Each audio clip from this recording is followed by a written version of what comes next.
ये जो ख्वाजा आसिफ साहब ने आज एक चार्जशीट पेश की है बजट के हवाले से, टैक्सों के हवाले से, टैक्स चोरी के हवाले से, आपका बतौर अपोजिशन लीडर क्या नुक्ता नज़र है?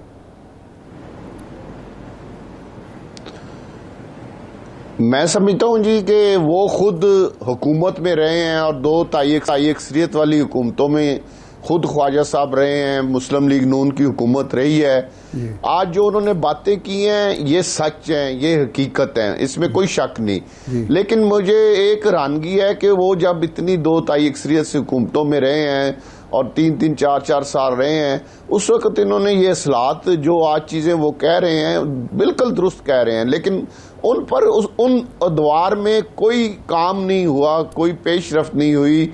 अगर उन्होंने इन चीज़ों पर पेशरफ्त की होती जो उनके इल्म में है और आज उन्होंने असेंबली के अंदर उस पर बात भी की है, तो एक हैरानगी वाली बात है कि जब उनकी दो ताई की अक्सरियत वाली हुकूमतें थी तो उन हुकूमतों में इन चीज़ों को एड्रेस क्यों नहीं किया गया।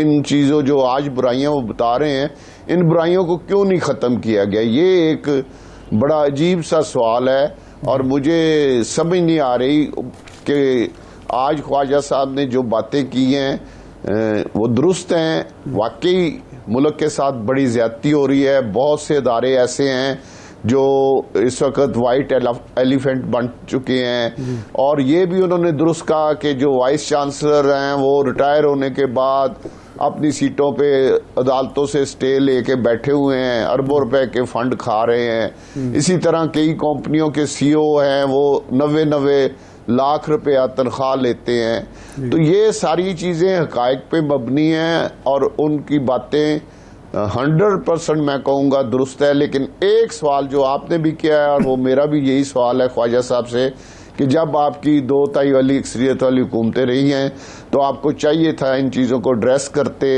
इन बुराइयों को ख़त्म करते और पाकिस्तान को मजबूत करने के लिए अपना एक रोल अदा करते, जो कि नहीं हो सका। राजा साहब ये जो नहीं हो सका तो अब भी तादियों को तमाद, जी फरमाए। अब भी ये तादियों को तमाद में लेके जी अब भी मौका है तादियों को तमाद में लेके आज जो उन्होंने चीजें कही हैं इन पर पेशरफ्त करें, इन बुराइयों को खत्म करने के लिए अमली इक़दाम शुरू करें। हम बतौर अपोजिशन इन बुराइयों को खत्म करने के लिए हुकूमत का भरपूर साथ देंगे, क्योंकि हम ये समझते हैं कि ये वाकई मुल्क के साथ ज्यादती हो रही है। मुल्क का माशी तौर पे बहुत कमज़ोर हो चुका है। अब इस तरह के जो हमारी शाखर्चियाँ हैं वो पाकिस्तान कम अज़ कम बर्दाश्त नहीं कर सकता। तो इस पाकिस्तान को अगर माशी तौर पे खड़ा करना है तो ये तमाम चीज़ों जो आज ख्वाजा साहब ने कही हैं और इसके अलावा और भी हैं, उन सारी को एड्रेस करना चाहिए। उनके खिलाफ इक़दाम उठाने चाहिए। जो लोग इसमें किसी भी दौर में इन चीज़ों में मुलव्वस हैं या जो इनकी सरपरस्ती करते हैं उनको भी हाथ डाला जाना चाहिए, ताकि ये सिर्फ ये नहीं कि लोग पकड़े जाएं, लोगों से रिकवरियां की जाएं और वो रिकवरियां करके पाकिस्तान के खजाने में डाली जाएं और पाकिस्तान के खजाने को मजबूत किया जाए। फिर तो मैं समझता हूं कि आज की तकरीर का कोई फायदा सामने आएगा। राजा साहब ये फरमाएं कि ये जो अभी तक नहीं हुआ और इस बजट में भी इसके लिए कोई ख़ास पेशरफ्त नहीं हुई, ये मिली भगत है उन माफियाज के साथ, टैक्स चोरों के साथ, या कमज़ोरी है हुकूमत की? पहले भी हुक्मरान कमज़ोर थे, अब भी हुक्मरान कमज़ोर हैं, या माफियाज के लोग कैबिनेट में बैठे होते हैं ये जो कुछ करने नहीं देते? क्या वजह आप क्या समझते हैं, आपका तजिया क्या है? पहले तो मैं कह सकता हूं कि माफियाज के लोग कैबिनेट में बैठे हुए थे, लेकिन शहबाज शरीफ साहब की हद तक मैं समझता हूं कि वो इस तरह की चीज़ों को, मैंने उनके साथ बतौर सीनियर मिनिस्टर पंजाब में भी काम किया हुआ है, शहबाज शरीफ साहब इन चीज़ों को बर्दाश्त नहीं करते और वो इनके खिलाफ अमली तौर पे इक़दाम करते हैं। अब मैं उनसे ये मुतालबा करता हूँ कि ख्वाजा आसिफ साहब की आज की तकरीर को सुने और इन तमाम लोगों के खिलाफ अमली तौर पे इक़दाम करें, इनके खिलाफ एक्शन लें और मुल्क के साथ जो माशी तौर पे मुल्क को कंगाल करने की एक साजिश हो रही है, बैनुल अक़वामी साजिश है, जिसका हिस्सा थे। इस साजिश को रोकना चाहिए, क्योंकि आप जानते हैं अरशाद साहब के हम एक एटमी कुव्वत हैं और इस्लामी मुल्क हैं। पूरी दुनिया में इस चीज की बड़ी फिक्र है कि इनके पास एटम बम क्यों है। तो वो हमें, और तो उनके पास कोई रास्ता नहीं है। एक उन्होंने को ट्राई किया, वो भी नाकाम हो गया।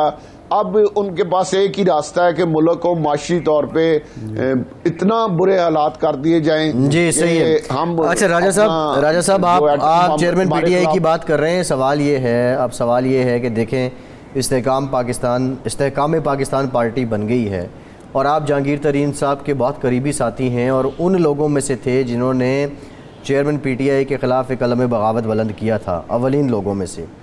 आपका सियासी मुस्तकबिल अब किसके साथ है? अभी आप पीटीआई की टिकट पे हैं, आगे आप इस्तेहकाम पाकिस्तान में नज़र आएंगे या कहीं और होंगे?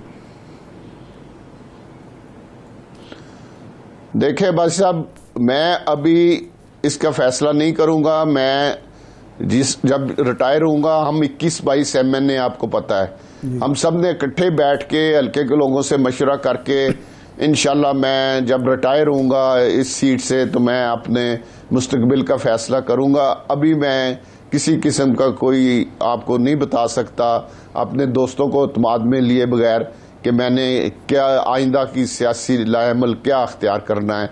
इंशाल्लाह वक़्त आने पे ज़रूर इसका ऐलान करूंगा। वैसे आपका एक सियासतदान, तजर्बाकार सियासतदान के तौर पर कि इस्तेहकाम पाकिस्तान पार्टी का मुस्तकबिल आपको रोशन नज़र आता है? टेक ऑफ दुरुस्त हुआ है या कोई कमज़ोरी हुई है? नहीं, मैं समझता हूँ कि जहांगीर तरीन साहब माशाल्लाह बहुत तजर्बाकार आदमी हैं, कामयाब बिजनेसमैन हैं। उनकी अप्रोच बड़ी पॉजिटिव है, चीज़ों को बड़े अच्छे तरीके से वो जांच पड़ताल करते हैं, हर सलाहियत उनमें मौजूद है। इसी तरह अलीम खान साहब हैं, वो भी माशाल्लाह काफ़ी इस बारे में महारत रखते हैं। तो पार्टी को कामयाब करने के लिए भरपूर कोशिश करेंगे, अल्लाह करे वो कामयाब हों। अच्छा राजा साहब, हमारे प्रोग्राम में आपने कुछ दिन पहले ये कहा कि शाह महमूद कुरैशी साहब रिहा हुए हैं, तो इसका मतलब ये है कि वो भी ओहदा भी छोड़ेंगे और पीटीआई को भी छोड़ेंगे। लेकिन अब तक वो तो पीटीआई के साथ डट कर खड़े हुए हैं। वो तो कहते हैं कि सवाल ही पैदा नहीं होता कि मैं पीटीआई छोड़ूं, मैं हर तरह की मुश्किलात बर्दाश्त करने के लिए तैयार हूं। वो जिस दिन को मिले हैं उस दिन के बाद कहीं नज़र, तो मुझे तो इरशाद साहब नहीं आए, आपको शायद नज़र आए हों। जिस दिन को शाह महमूद कुरैशी साहब मिले हैं उस दिन के बाद आज तक वो किसी जगह नजर नहीं आए। तो मैं तो नहीं समझता कि वो डट के खड़े हुए हैं। हाँ, डट के कहीं बैठे जरूर है। वो चेयरमैन के साथ मुलाकात के बाद तो वो कराची चले गए थे, लेकिन कल परसों उन्होंने जब अदालत में पेश हुए तो बाकायदा मीडिया टॉक की है और उन्होंने कहा है कि जी मैं तो पीटीआई का एक हिस्सा हूँ। किसी चीज़ पे मान गए तो वो ज़रूर पीटीआई का हिस्सा नहीं, पीटीआई की क़यादत करेंगे। और अगर किसी चीज़ पे ना माने तो फिर मेरा ख्याल है कि उनका आइंदा के लिए वो अपना नया रास्ता अख्तियार करेंगे।